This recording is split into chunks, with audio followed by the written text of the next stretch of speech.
So, good morning, everybody. We are going to start our instruction course on pediatric ophthalmologians. Professor Dogra is going to give his first talk on retinopathy prematurity. Uh, Thank you, Rishi. Thank you for the opportunity. Uh, Sorry, I'm sort of rushing because I have to chair the session in another hall, and the other co-chair is Dr. Lalit Verma. He may not reach there, so I may not be able to start, and most of the speakers are international. These are my disclosures. Retinopathy of prematurity is something, which has emerged as a very important cause of childhood blindness. And the problem is what we observed in our center, that heavier and older infants are developing ROP. And because of that, we questioned the Western guidelines, and that was good. Otherwise, we would have missed a lot of babies. So we have our national guidelines now, which are notified by the ministry, that infants weighing less than 2 kgs in 34 weeks, not what the US guidelines are on other side.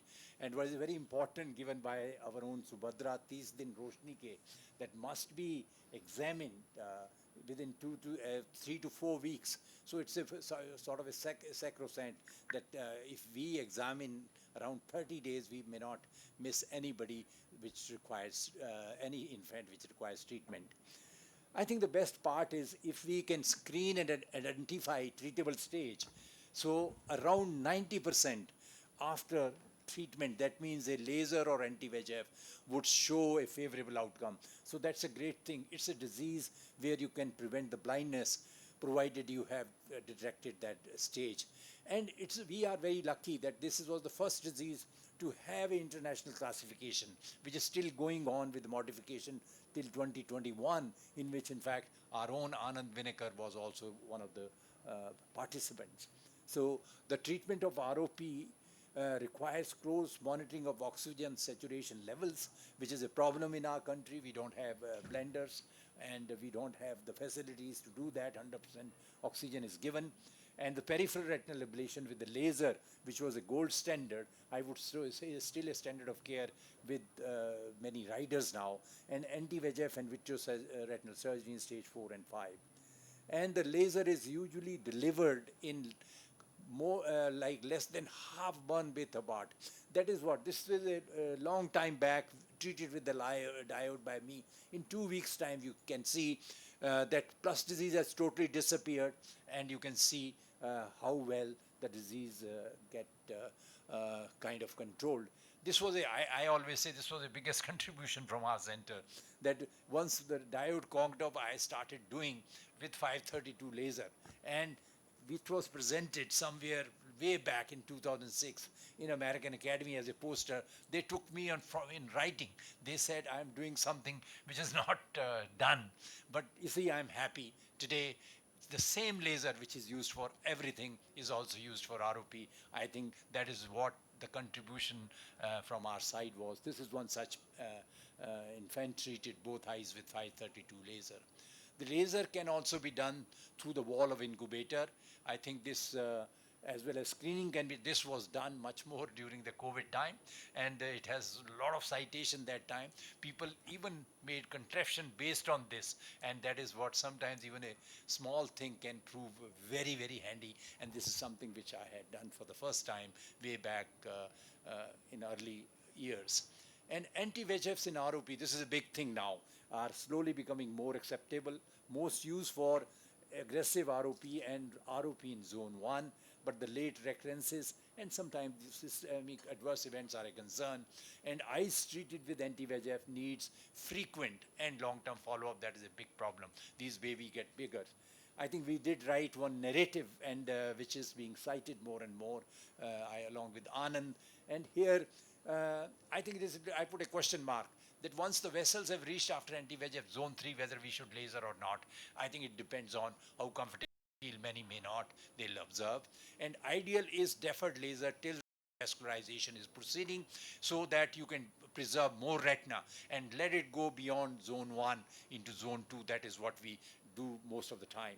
And anti-VEGF injection that way will be followed by less extensive laser, and not like the old time. The problem is sometimes the babies are growing bigger, it's very difficult, and you may need GA. That is what happened. And the current surgical techniques are scleral buckling, lens sparing vitrectomy, and the lensectomy, vitrectomy. I think lens-sparing vitrectomy is boon. I used to do a lot, and I'm happy that our people now, they are very much into this. You can see one such baby. I think this I did in 2017. It is written there. You can imagine the way it came, the laser, it went into ROP stage like 4B, but just went in, didn't, you see how vascular it is? It just cut what is essential, and the retina will go back, and we could prevent this child from going blind. And lensectomy, vitrectomy for stage 5 is a problem. One third may reattach with a very poor visual outcome. We don't want to let them go there. That is what I think we had done this study that in our country we are getting a lot of stage 5s. Late they come at stage 5. The problem is this study done by us and by Professor Azad and others from RB Center. I think we showed that 80 to 89% were never screened in this series. That is what, and many a time these are the parents who noted that their child is not seeing. So even the pediatricians' referrals were really dismal. We have to change this. This is very important. We don't want to see a baby like this. Nobody can prevent now anything, or this baby will not be able to see whatever, how big the surgeon one may be. So it's very important that how do we prevent the blindness from ROP, reduce incidence through excellent neonatal care, detect timely ROP, as I said, the screening and knowing screening guidelines. And you can, if you can detect them early, that is how you will be able to sort of save these babies. I think we ourselves, I gave the first thesis in 92 to Rohit Charan that time, and subsequently I had given thesis to another girl. This was towards after 20 years, and what we found out, the smaller babies were surviving now later on, even very tiny one, not that time, you see. But the incidence of ROP has come down. That is what is important, that you have to improve that kind of neonatal care with a collaborative effort and dialogues. And Anand also did a similar study where in his case the aggressive ROP came down in Karnataka area from 20 to 13%. So in conclusion, ROP blindness is preventable in majority of babies, and higher birth weight babies develop ROP in India, and screening is most important to identify treatable ROP. And manage all treatable ROP promptly with laser or anti-VEGF. And the lens-sparing vitrectomy to me is the most promising and should be done by most people. It's not a big challenge. It's only the general anesthesia which has to be given and the supportive team or pediatrician or neonatologist. And the vitreous surgery, don't let them go to stage 5. I think then it's almost lost. And the major problem is suboptimal neonatal care and the delayed screening. If we can take care of this, we'll not have. We are landing into a big trouble otherwise because of the blindness due to ROP at this time. Thank you very much. Thank you, Professor Dogra, for your excellent presentation, as always. And you have saved our 5 seconds because previous people have wasted our 15 minutes. Thank you very any much. question? And sorry, I have to. Yeah. Please go ahead. leave. Please go ahead. I No have issue. to chair session in the other. If there is anything demanding, I can answer that. Otherwise, thank you very much. Thank you so much. Thank you, Dr. Rishi. Thank you, sir. Now the next speaker is Professor Jagatram, and he is going to talk about the pediatric cataract surgery.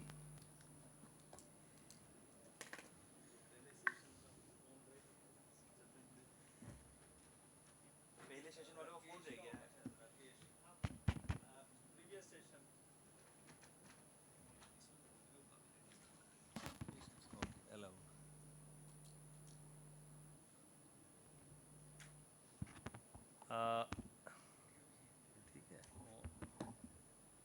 ये क्या चीज़ है हाँ लगा audio लगा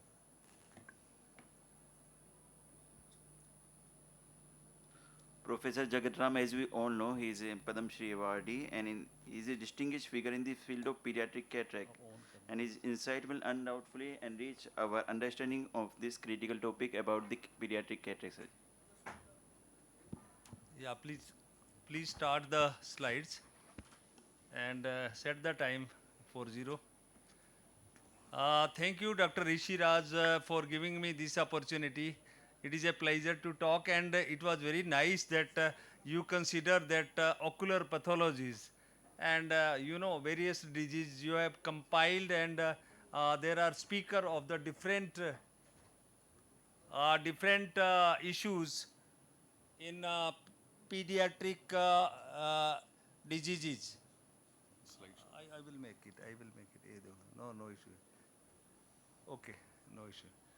Uh, First of all, I owe my gratitude to my mentor and teacher. They are teacher who taught us, Professor Amod Gupta, Professor ISN, and I also owe my gratitude to my mentor in pediatric cataract surgery. While I was working at Storma Institute, I also worked with Professor. I got opportunity to work with Professor M.E. Wilson, that initiated me into pediatric cataract surgery.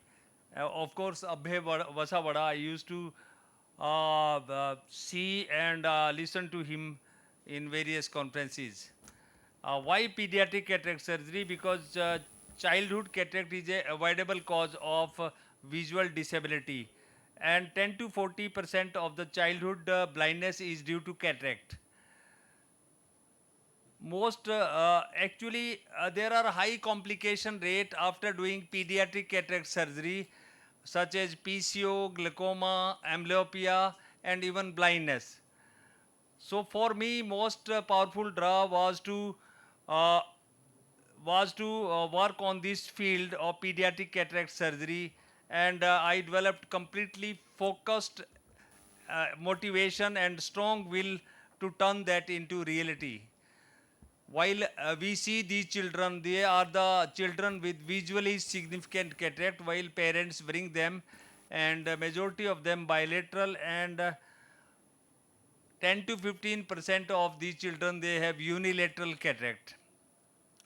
While they are brought to us, then we document each of the child morphology of the cataract after dilatation, because it is not uniform that one type of cataract is there. It may be lamellar cataract, it may be lenticonus, it may be something else, or it may be PSPB. Uh, so, and you can also rule out the various abnormalities such as subluxation or coloboma.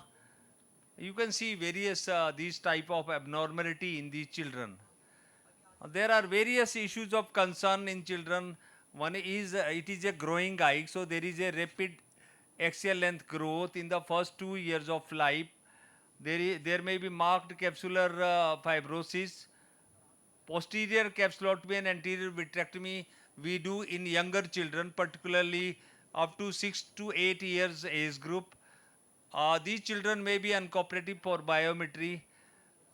Spectacle compliance is also an issue, and of course we have to treat and manage amblyopia. Our goal in pediatric cataract surgery is clear visual axis, and that has to be long-term clear visual axis and visual rehabilitation. I will be showing videos.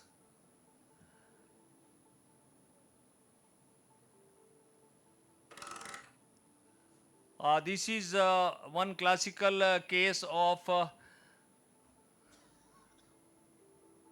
zonular cataract. I am staining the anterior capsule with trypan blue dye.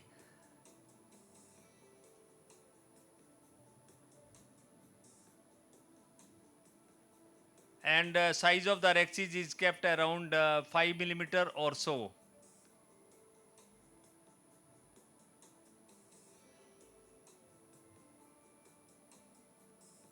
Cortex is removed after doing careful multi-quadrant hydrodissection, and then we go ahead with the primary posterior capsulotomy. First nick is given with the needle cystitome,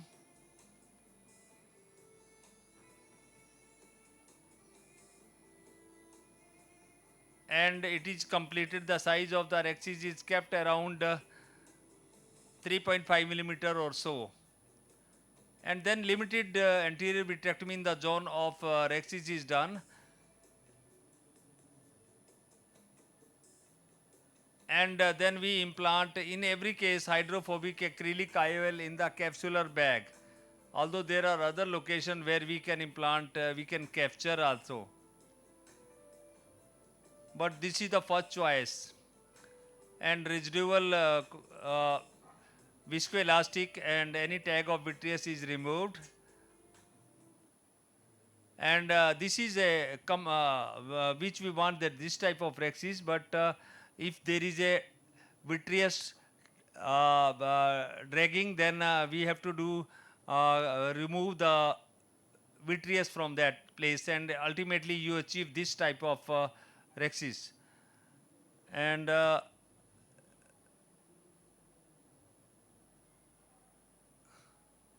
here it is just another technique how we do toric IOL implantation. This is also a case of zonular cataract.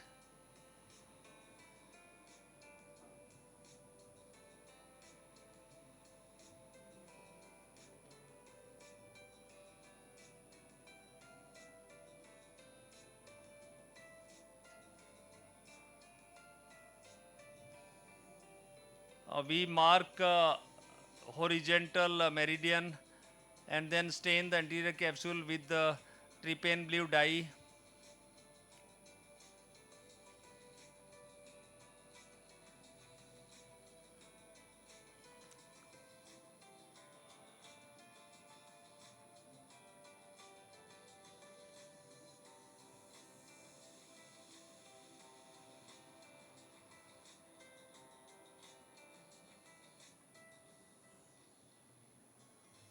And remove the cortex from the capsular bag.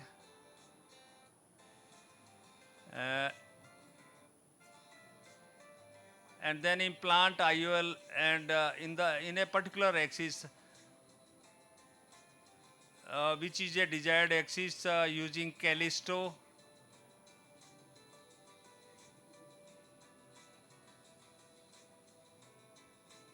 It has to be perfectly aligned. This is another eye seen at the same time 3 weeks back, which was operated by us.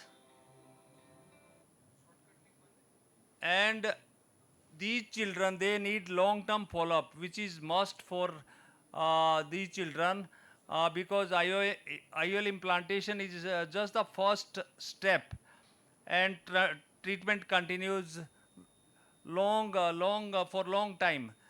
You see this child, infant, operated in 1997, and that time I did primary posterior capsulotomy, anterior vitrectomy, and IOL implantation. And now 25 years after, he has completed his MBBS and is myopic by 1.5 and 1.25 diopter.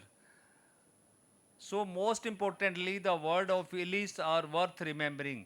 Young children with an IOL in place are a unique clinical responsibility of an ophthalmologist, and long-term follow-up is essentially important. And we did lot of difficult and different cases, which 3 times winner of ACRS Film Festival Award and 2-time Best of the Best Award. So thank you very much for giving me this opportunity. Actually, time shown was I think differently, so I skipped my presentation. As we are already late also due to previous session. Thank you so much, sir, for a wonderful talk. It's always like pleasure to listen and see to videos of sir. We have always been seeing, and it's always a learning and informative session. Sir, Dr. Shok Sharma, sir, you have also been doing many surgeries. Would you like to add something or in these cases?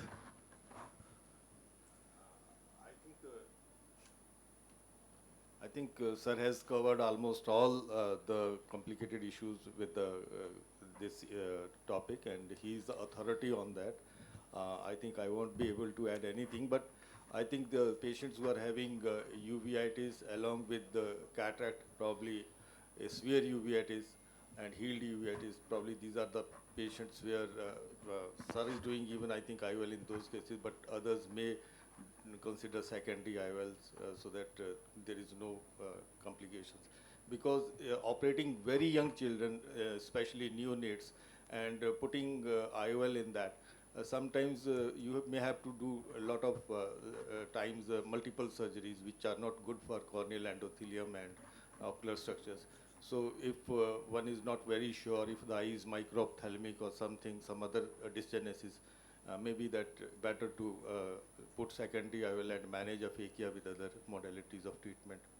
I think, Definitely, I think these children, they are different, such as microphthalmos, microcornea, and those patients such as JIA, uveitis cases, or subluxated cases. So everything complicated is not attempted because keeping in view the time. Sir, one important thing, sir, you have been a lot of experience of toric and multifocal in children. So, what is, would you like to say, can we do multifocal ions in children? Actually, it was selectively we carried out the study where in children more than 5 years of age, because younger children you can't do because there is a change in the axial length. After 5 year, change still occur up to I think even up to 12 years, and some little change from 12 to 18 years. So almost two-thirds of the children which we operated, they had they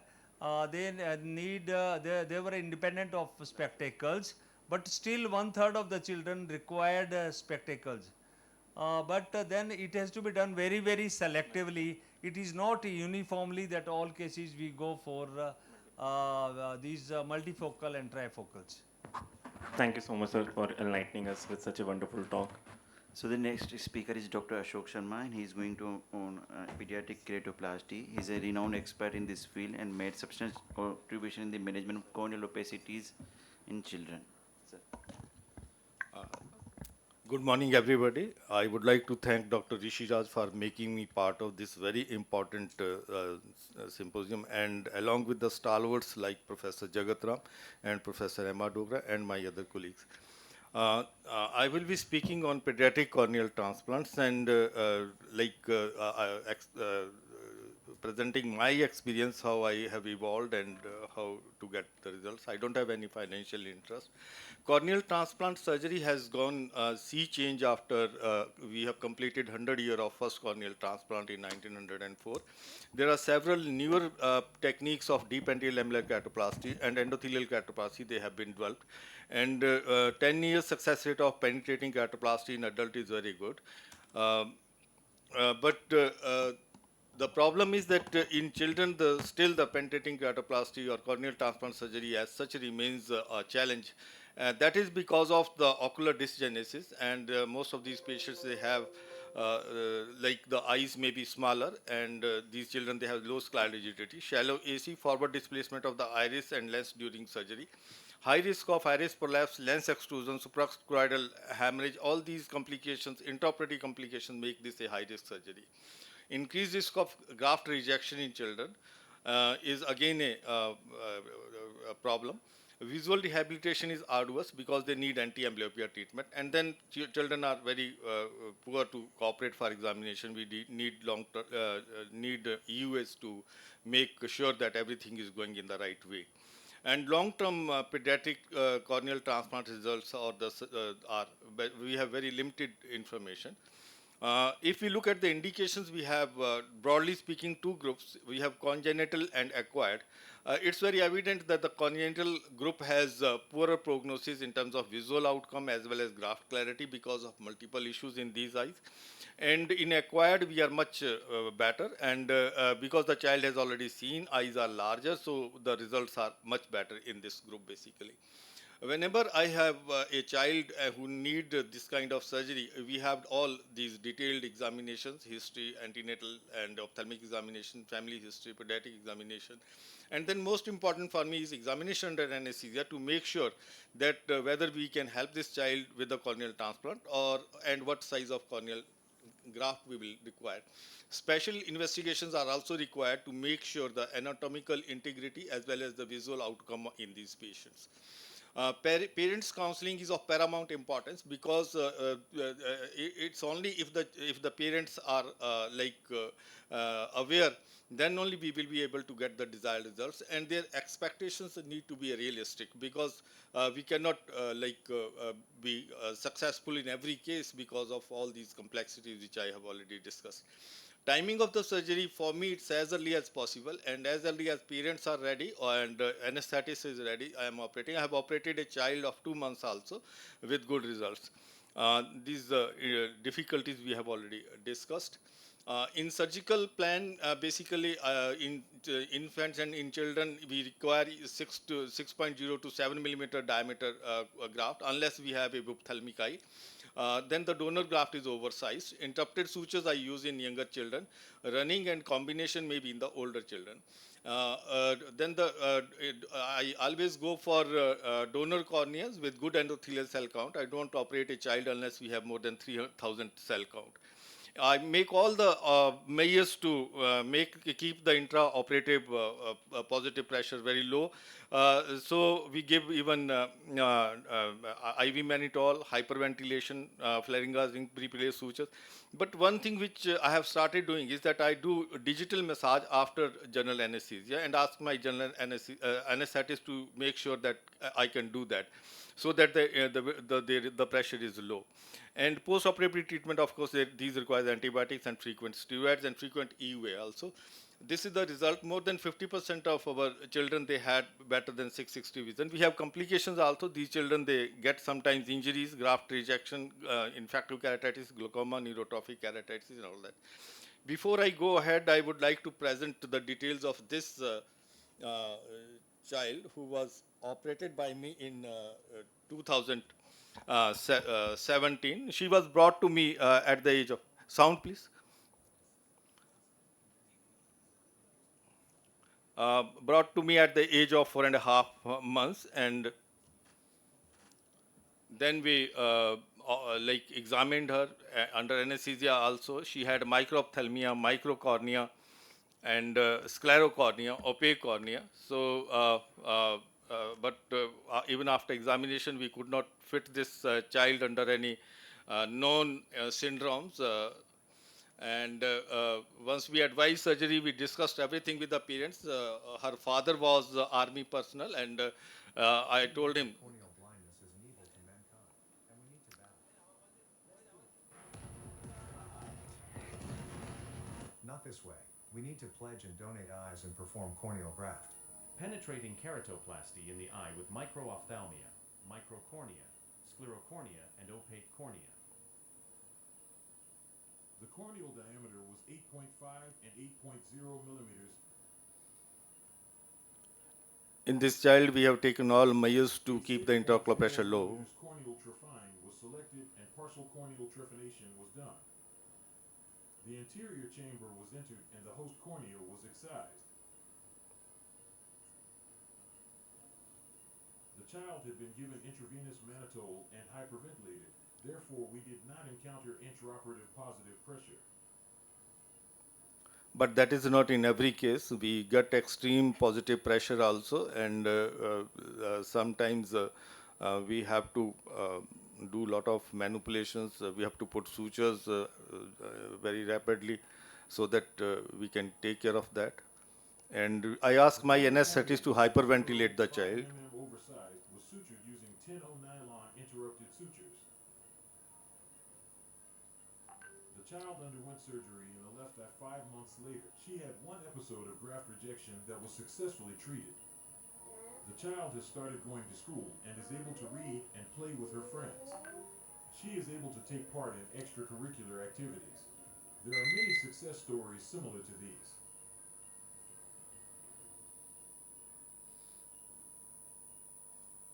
So we have another group of congenital glaucoma with corneal opacities where we have performed corneal transplants and we have been successful. Only problem is that because of the glaucoma, AGV valves or trabeculectomy, we have higher rate of endothelial cell loss in these patients, and keeping pressure low is again a problem. Wherever possible, we want to perform the DALK in children because that is much safer procedure and less complications, and long-term clarity of the graft is much more in higher percentage of cases. So we have results which are comparative to those reported in the literature. In the conclusion, I would like to say that PKP is a gold standard for visual rehabilitation in most of the infants and children.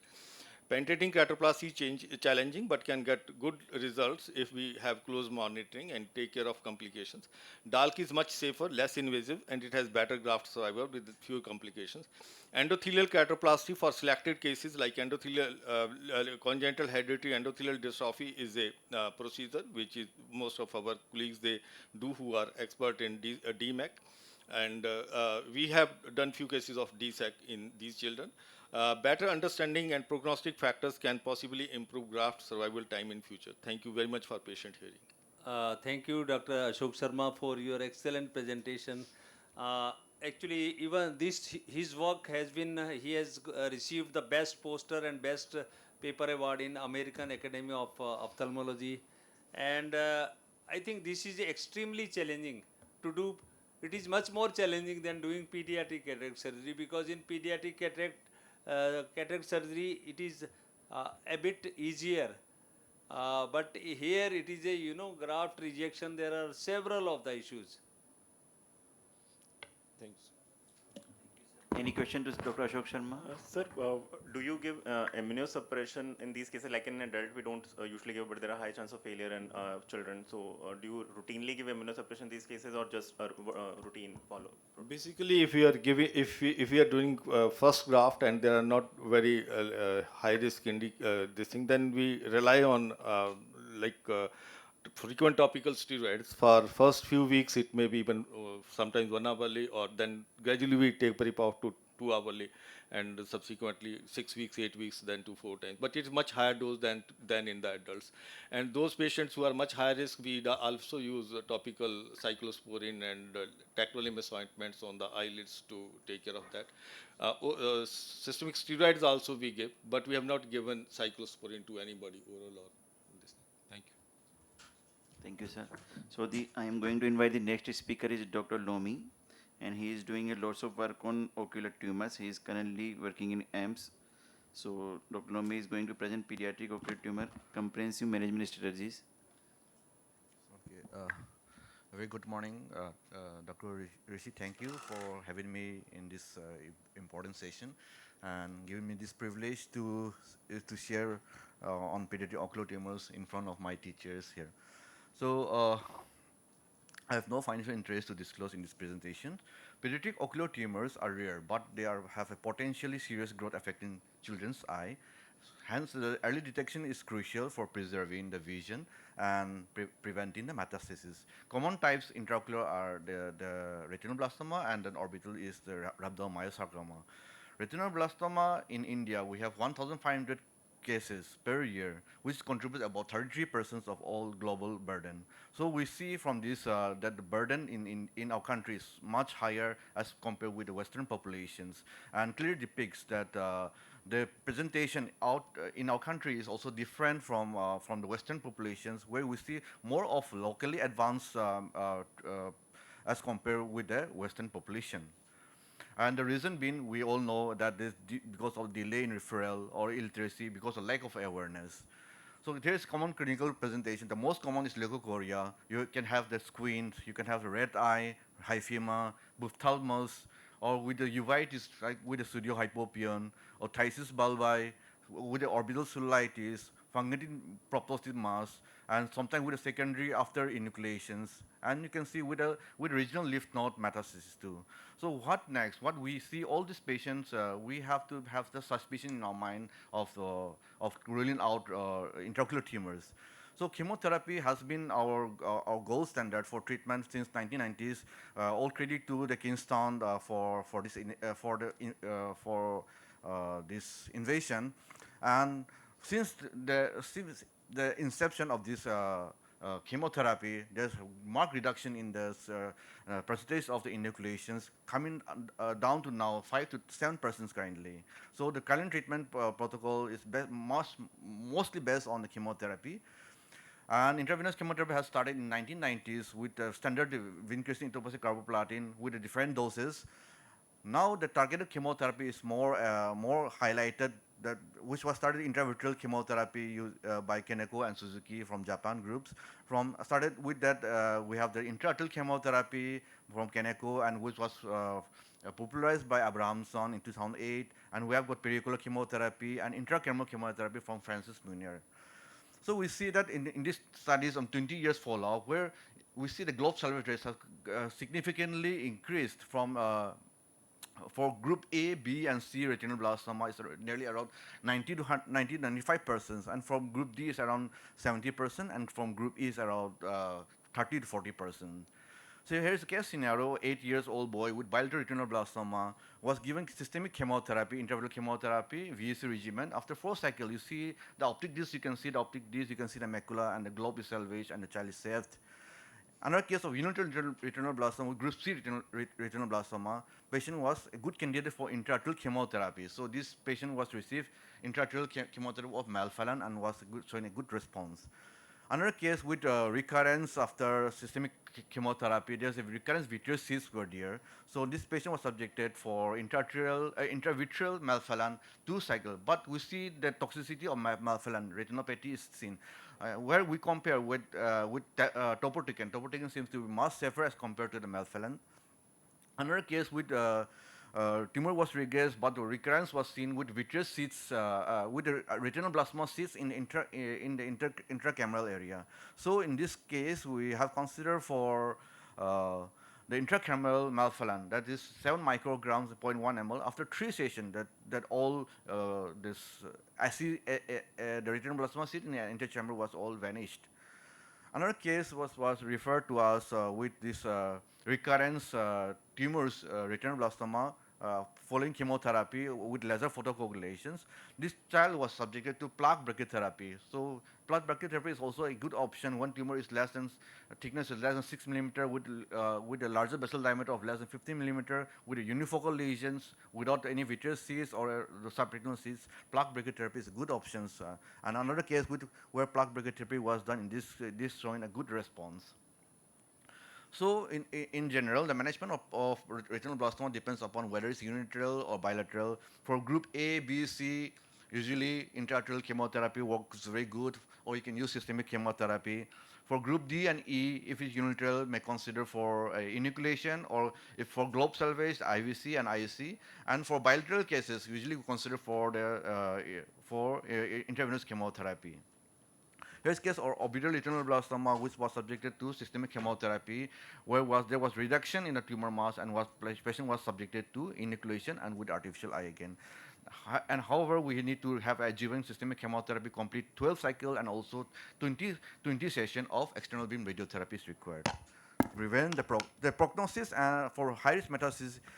There's one study from our center which shown that massive choroidal invasions and optic nerve involvement, if it is there together, then there's high risk of overall survival rate is much lesser as compared with this without the involvement of massive choroidal involvement and optic nerve involvement. Another important studies which we have done from our center is the immune checkpoint marker, which we have found that the PD-L1 and CTL4, which if it is present in a tumor, they have reduced survival to 72%, 77%, and in patients with primary retinoblastoma, and in chemo failure patients, 50%.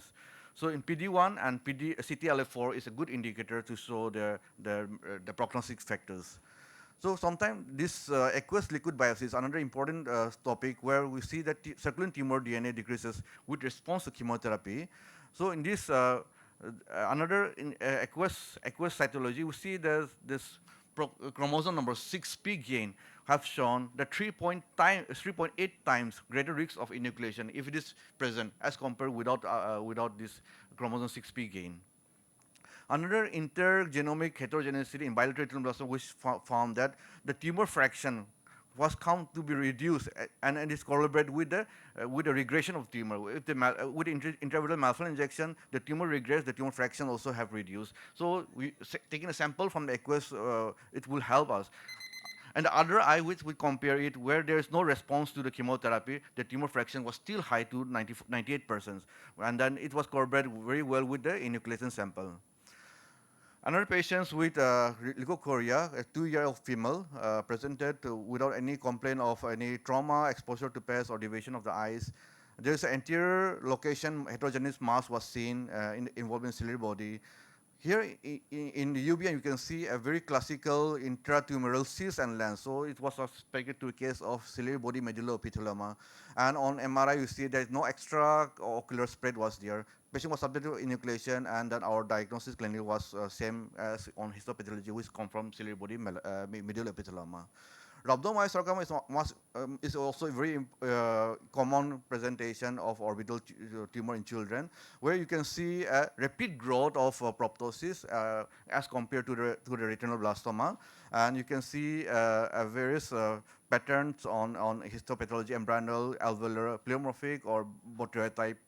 Chemotherapy or sometimes orbital exenteration is a treatment in case of rhabdomyosarcoma. So this is a picture showing rhabdomyosarcoma.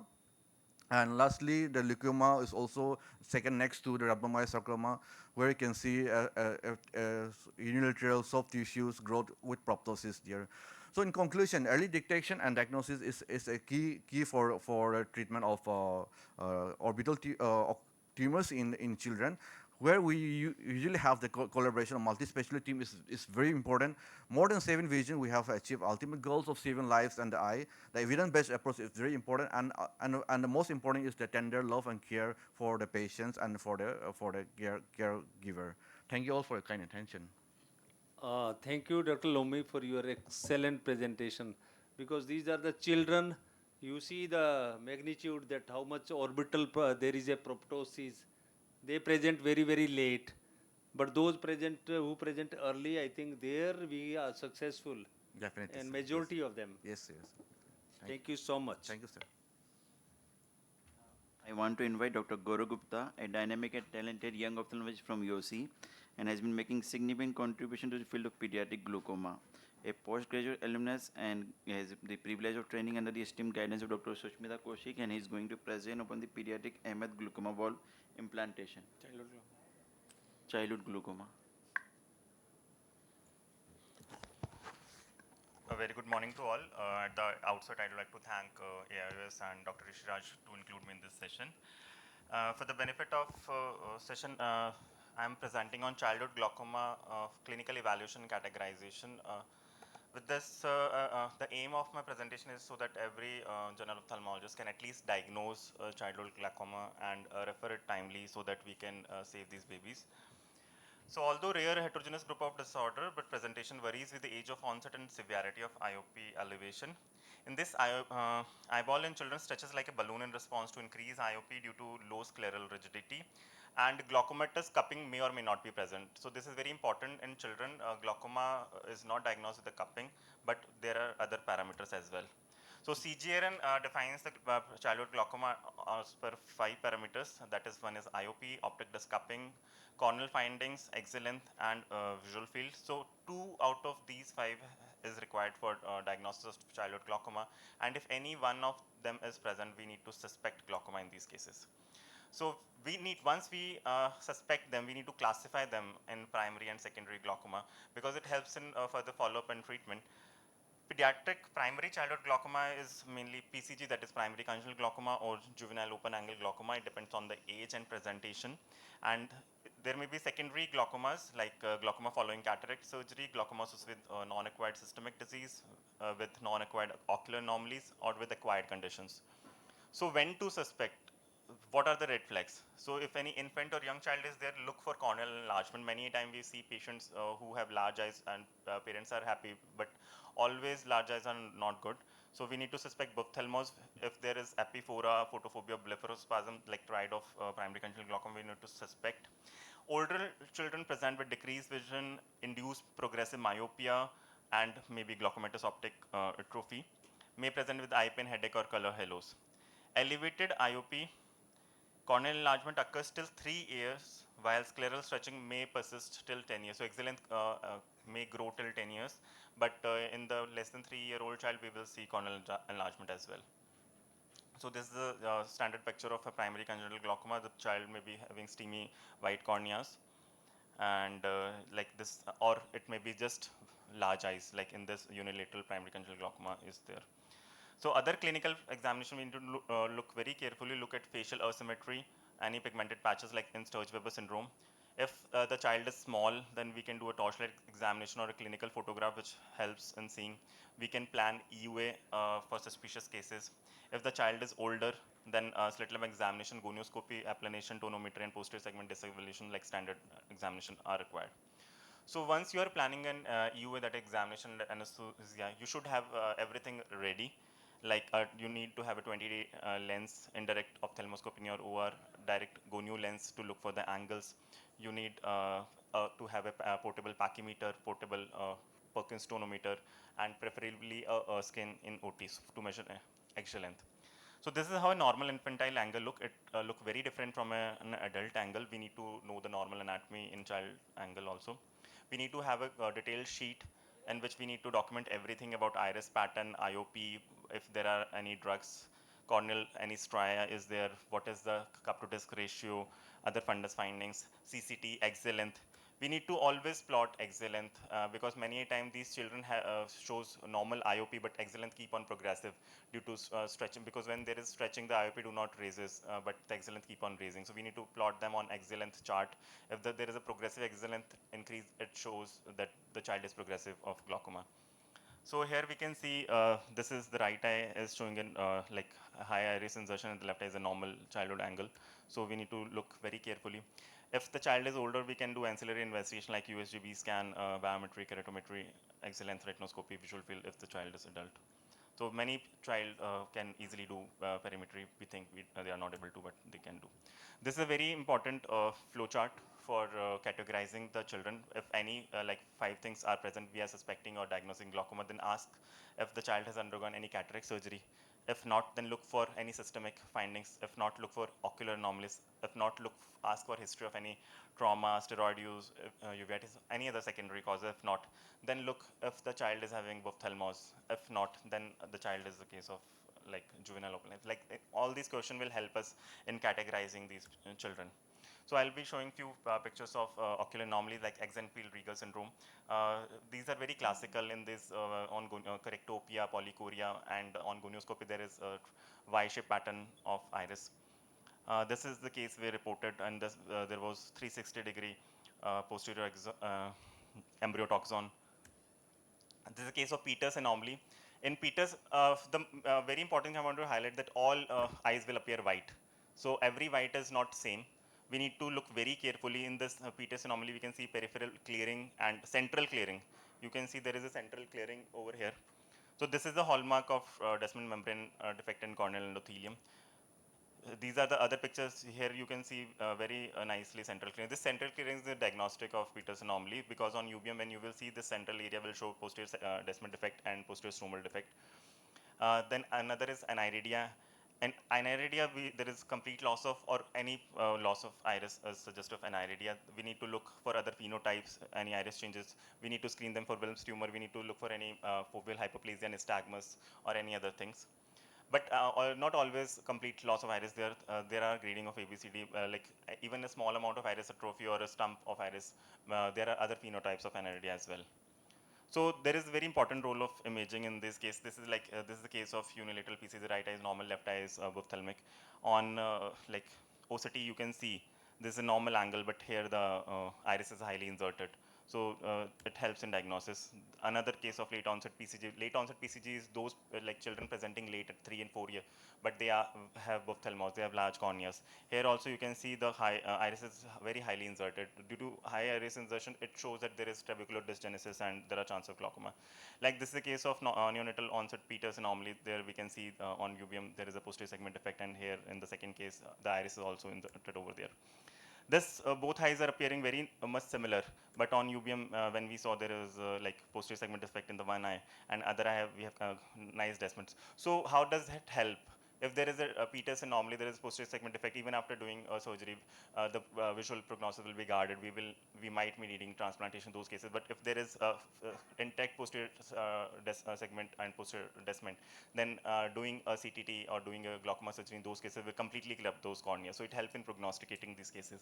So this is another case of congenital primary aphakia. Here we can see it is appearing white, but on UBM we can see there is no lens inside. These are cases of phakia, and if we give them plus 10 after, the child can very well see there is no glaucoma in these cases. So take-home messages: childhood glaucomas has varied phenotypes, and good clinical examination can help categorize them very easily. We need to diagnose and categorize them in proper format so that we can prognosticate them, we can follow them. And a CGR and classification should be done for each case, and use the best way to clinically evaluate small children. And very important that we need to tell them that post-operative lifelong follow-up is vital. It's not like one-time surgery. We need to follow them very carefully. So I would like to acknowledge my mentors, Professor Sushmita ma'am, Professor Pandav, and whole team ACPGI for my work during my PGI time. So thank you, everyone. Thank you, Dr. Gaurav, for excellent presentation. I think because of the time constraint, we will keep the questions in the last. So I now request Dr. Rishiraj to present his talk on a tsunami of vision impairment, comprehensive management, myopia. Dr. Rishiraj, please. Good morning, everybody. I am going to present my talk upon the myopia. As we all know, the most common cause of the treatable and preventable visual impairment is the uncorrected refractive error. And the myopia is the most important, because why this discussion? Because as we all know, myopia is increasing, and now it is a global epidemic. Wearing spectacles is a new normal. By the 2050, 50% of the world population may be going to be affected due to myopia, and the various studies it has been shown that is going to be affected almost every second person by 2050. So myopia is an emerging public health issue in India. About 1 in 5 school children in India are myopic. They need spectacles to see. As of the October 2020 survey, in the urban population, it was around, the prevalence was around 8.5%, while in the rural population, it was around 6%. It was highest in the 10 to 15 year of age group, and 15% more than in the last decade. So myopia is not just a refractive condition. It causes axial elongation, it causes outer course stress, that's why it causes lots of ocular complication that can cause even blindness. So the single agenda worldwide to control the myopia is to control the eye length. It's hard truth that the once myopic is a forever myopic and impacts the quality of life in some individuals.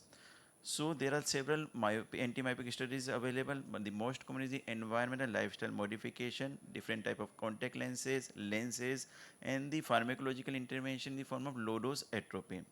The number one is the orthokeratology. This is a kind of non-surgical treatment that uses specially designed rigid gas-permeable contact lenses to temporarily reshape the cornea overnight. It's based upon the push and the pull therapy, which causes the central thinning of the cornea and the mid-peripheral thickening of the cornea. So who can benefit from the ortho-K? The patients who are progressing and they typically up to -6 diopter of the myopia, and those who want to avoid glasses during the daytime or daytime contact lenses like the athletes and the swimmers. It's the benefits of the ortho-K's causing slow myopic progression. There is no need for the daytime glasses or contacts, so these are ideal for the active lifestyle, and this is safe and non-surgical, so suitable for the young children unlike the laser vision corrections. But there are risks with the orthokeratology in the form of risk of eye infections, initial discomfort, and it's not a permanent solution. So when we prescribe ortho-K, there is an initial adaptation that will take 1 to 2 weeks, and then the follow-up regular checkup is ensure the effectiveness and the eye health. The second option for to control the myopia is the spectacle lenses. The lenses that we prescribe normally that clears only the blurry vision, but it doesn't control the myopia. So there are some special lenses to control the myopia. These are DIMS or HL lenses. The DIMS, that is the most common lens that is used for the myopia control, like the Hoya MyoSmart. It features a central clear zone with the surrounding of the hundreds of tiny defocus segment, which causes the focusing of the peripheral light in front of the retina, signaling the eye to slow down its growth. Up to 60% is effective to control the myopia as compared to normal prescribing lenses. The another one is the HL lenses. There is multiple aspheric lenslets to create the myopic defocus. The another myopic management progressive lenses also, but they are not so popular as compared to DIMS and the HL lenses. So the benefits of the myopia control spectacle lenses, this is non-invasive and easy to use, effective in slowing the myopic progression, suitable for the younger children, those too young to use for the contact lens or ortho care, and they are comfortable and safe as compared to the RGP lenses. But the consideration is a higher cost and also a not a permanent solution to control the myopia. So we can consider these type of lenses in the children, those who are progressing with the myopia and who are struggling to use the contact lens and ortho care. So parents looking for an easy and safe way to manage their child's the myopic control. The third option is the pharmacological option, which is the most commonly used nowadays, especially in the form of low dose atropine. In India, it's available in the form of 0.01%, 0.05%. So I think going to be soon available in the India. The what is the mechanism of low dose atropine is not clear, but the most probable the thesis is this: it increases the dopamine secretion, and there is a restructuring of the scleral fibroblast, which causes decrease in the axial length progression. So in the different concentration, 0.01%, 0.025%, 0.05% is the most effective. In the ATOM study, initially 0.01% was used, and it showed if there is significant 50% reduction in myopic progression, while in the LAMP study it was shown that 0.05% is more effective as compared to the other concentration of the low dose atropine.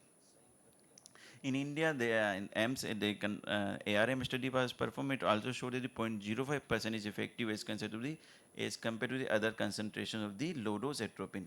So in the children, especially with the 5 to 16 year of age, and who is showing the progressive myopia in the form of 0.5 diopter per year or more, and we can use with the combined method also. It's more effective as compared to the single use of the low dose atropine. So we can use it with the ortho K or the lenses, DIMS or HL lenses. So the use of the low dose atropine that is pronounced in the form of highly effective, easy to use and minimal side effects, and also used as a combined therapy. But there is chances of it requires a long-term follow-up, long-term use at least for 2 to 5 years, and it's not a permanent solution. In this, some patients they show a possible mild side effects in the form of slight near vision blurring.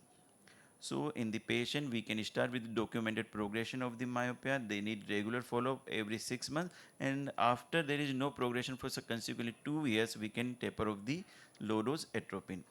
The most important thing to control the myopia is lifestyle changes, because myopia is a lifestyle disease. So in addition to medical treatment, to control the myopia, lifestyle changes is the most important thing. Uh, uh, the number one thing is the increase the outdoor time. Spending at least 2 hours per day outdoor has been shown to significantly reduce the myopic progression, because it stimulates the dopamine release, which helps slow myopic development. It reduces prolonged near work, a key risk factor for the worsening of the myopia. Number thing is the follow the 20-20-20 rule, because it reduces the stress on the ciliary muscle and helps prevent eye fatigue, which can contribute to myopic progression. Limit screen time and near work, because it reduces the excessive screen time, especially with smartphones and tablets. Avoid using digital devices, especially in dim light, and maintain a reading distance of at least an arm length of 30 to 40 centimeter. Maintain good eye ergonomics in the like a proper lighting, sit a comfortable distance, use adjustable chairs and desks, and avoid reading while lying down or in poor lighting condition. It helps in prevent eye fatigue and maintains a stable focusing system. Get enough sleep and manage eye fatigue. Ensure 8 to 10 hours of sleep. Avoid screen at least 1 hour before bedtime, because poor sleep and tired eyes can contribute to faster myopic progression. Maintain a good healthy diet for eye health, vitamin A, omega-3 fatty acids, zinc and vitamin. While diet won't stop myopia, but it supports overall eye health and reduce the eye fatigue. Encourage a balanced daily routine, mix outdoor activities, hobbies that don't require a screen. So these all combined efforts simple lifestyle changes can help in reducing the myopia. The number one is the minimize screen time. Number two, ensure good light levels and maintain a distance and posture during any near work. Thank you. Thank you, Dr. Rishi Raj Singh, for covering this absolutely important subject. And this is the need of the hour at present, because particularly in children after COVID-19, there is an increase in the myopia, and whatever you said, that is, I think, very, very true, and particularly 0.05% of the atropine, that is much more effective. More effective, sir. 0.01 is not, I think, so effective. So yes, sir. Thank you so much. Thank you, And sir. because we are short of time, so I will request last speaker, Dr. Rohit Gupta. He will be speaking on management options for pediatric eye allergy pathologies. So, good morning, everyone. I feel very honored to share stage with my teacher, Professor Jagat Ram sir, Professor Ashok Sharma, and I thank Dr. Rishi for giving the opportunity to talk in front of the conferences. So, my topic today is pediatric allergic conjunctivitis. As we know, the season of summer and spring is started, so we have seen lots of patients of allergic conjunctivitis in children as well as in adults also. I'll be restricting my talk to the pediatric age group.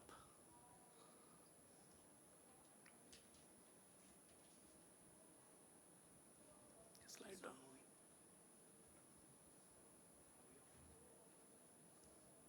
So, as you know, we have this India is a land of diversity, so we have a broad range of allergens present in the environment. So, major allergens in India we have seen is pollen grains, fungal spores, insects, dust mites, irritants, pollution, as well as pet dander. So, as you can see, there are wide ranges of allergens which can cause allergy in pediatric age group.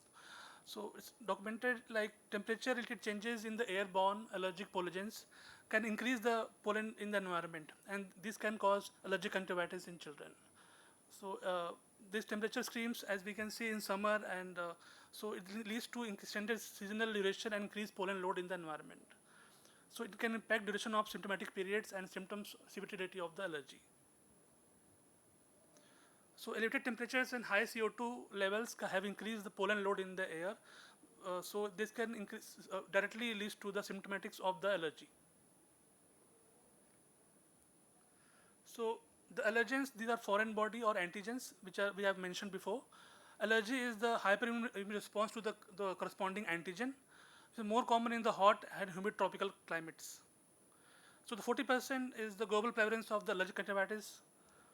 Worldwide prevalence, as you can see in this picture, is in India is around 25 to 5%. It's more common in the African region, Japan, as well as US also. So, what is allergic conjunctivitis? It is predominantly an IgE-mediated allergy that is induced by the allergens on the ocular surface. There are various types. One is seasonal allergic conjunctivitis, other is perennial allergic conjunctivitis. As you can see from this name, seasonal is seasonal from March to April, or in the changing environment of September to November. Perennial is throughout the year. VKC is vernal conjunctivitis. It is chronic severe form. Others are atopic as well as giant papillary conjunctivitis. I will limit my topic to the seasonal, perennial, and vernal conjunctivitis. Symptoms of allergic conjunctivitis are redness, itching, watery discharge, pain, as well as swollen eyelids. You can see from this picture. The itching is the most common and disruptive symptoms of the allergic conjunctivitis. So, what is the pathophysiology of that? First is the first exposure of allergen to the eye, which causes sensitization. As you can see from this, the exposure of allergen causes, it is processed by the dendrites as well as T cells. These are the immune cells as well as first process of the antigens. These dendritic cells and T cells releases specific IgE antibodies. These IgE antibodies, they bind to the inflammatory mast cells.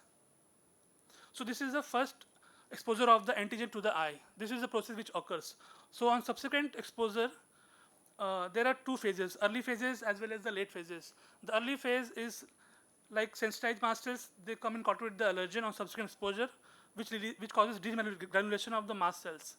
These releases various inflammatory mediators like histamines, leukotrienes, as well as this inflammatory mediator interleukins also. These histamines, they act on the smooth muscle cells, blood vessel cells, mucous glands, blood platelets, nerve endings, as well as on the eosinophil cells. So the itching is the most early phase of symptoms, also with redness and watering. The late phase occurs around 2 to 4 hours after exposure of the antigen to the eye. So on this exposure of IgE with mast cells releasing histamines, they further releases leukotrienes and prostaglandins. These causes have effects on the blood vessels as well as eosinophils, basophils, and the T cells. These all releases chemokines and cytokines in the eye's tear film. These have the symptoms on the eye, like You can see there's redness, tearing, watering, itching, as well as all surfaces.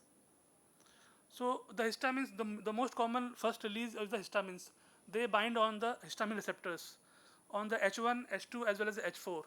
The H1 is present on the conjunctival neurons, which causes itching. The H2 is present on the endothelium, they causes redness and swelling. The H4 are present on the mast cells and eosinophils, and they causes itching and inflammation. The seasonal perennial, the itching is the hallmark symptoms. Along with we have redness, tearing, photophobia, and discharge. The swelling of the eyelids usually present, and the eyes have a glassy look due to conjunctival swellings, as you can see in this picture. The SAC is mild to moderate injection on chemosis.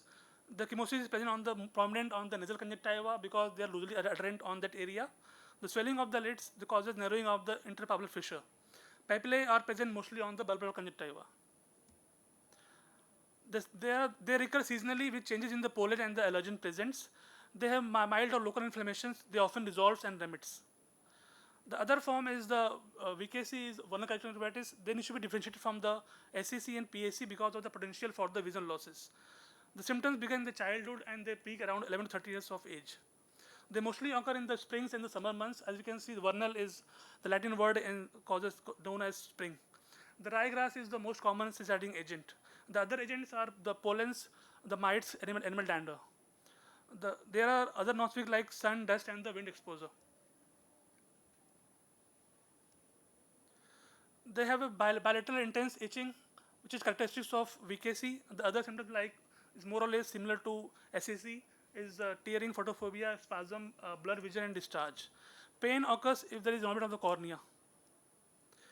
They typically have seasonal exacerbations, with at least 60% of them have recurrences year around. And approximately 60% of the patients with seasonal exacerbations, they progress to experiencing perennial VKC symptoms. 49% of the VKC patients, they have family history of atopic disease like asthma, rhinitis, or eczema. The types we have like palpable, limbal, and mixed, and the HT dots. These are the colboidal appearance of the conjunctiva or the palpable region. The other is this limbal form. We can see the gelatinous appearance at the limbus, and the mixed is combination of both. The corneal calculations can be due to punctate erosions, which coalesce to form the microerosions. The other complications we have like shield ulcer, which we can see these are the superior hills in the mostly in the superior cornea regions. The main cause is the major basic protein in this conjunctiva. The management is non-pharmacological like avoidance of allergens, cold compresses, irritants. Other is pharmacological. Pharmacological we have like topical eye drops in the form of antihistaminics, the mast cell stabilizers, as well as NSAIDs and as topical steroids or oral steroids, depending upon severity of the conjunctiva. Oral we have oral antihistaminics. We can see the class of the this antihistaminics and anti-allergic medications.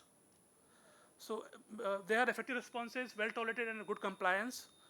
So the impact can be decreased quality of life, school absenteeism, loss of work days, failure to sleep, increased cost of treatment, as well as visual threatening complications like shield ulcer, corneal opacity, scarring, as well as keratoconus. So thank you for this listeners hearing. Thank you, Dr. Rohit. Any question, Dr. Rohit? So with this, we can conclude our session on time. I am thankful to all my colleagues and my seniors. Thank you.